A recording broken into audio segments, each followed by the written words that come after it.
Նախ ես կարծում եմ, որ Պաշտպանության նախարարը շատ համոզիչ պատասխան արդեն իսկ տվել է, այն է, երբ Հայաստանի հանդեպ կա մեղադրանք, մեղադրող կողմը պիտի համապատասխան ապացույցներ ներկայացնի։ Եվ ես ձեր կողմից վստահ եմ միտում չկա, բայց ուզում եմ նաև ինքս հասկանալ, թե օրինակ դուք ինչի եք կարծում, որ Հայաստանը այդտեղ ապացուցելու ինչ որ բան ունի։ Այսինքն, եթե դու ինչ որ որևէ բան չես արել,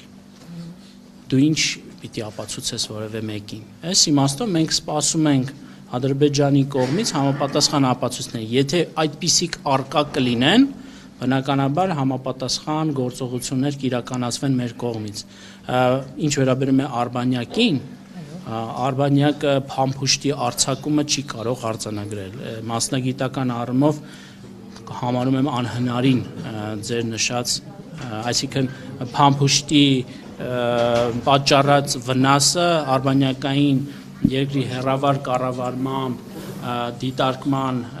տեսալուսանկարահանող արբանյակների կողմից չի կարող արձանագրվել։ Ինչ է կարող արձանագրել, օրինակ շարժը կարող է արձանագրել, եթե ադրբեջանական կողմը։ Այո, իհարկե։ Նման տեղեկություններ կան, թե ոչ։ Ես նման տեղեկատվություն չունեմ։ Եվ կրկնում եմ, այդուհանդերձ ճիշտ կլինի, որ Պաշտպանության նախարարին այդ օրինակ հարցադրումները անել, այսինքն արբանյակային եւ այլ տվյալներ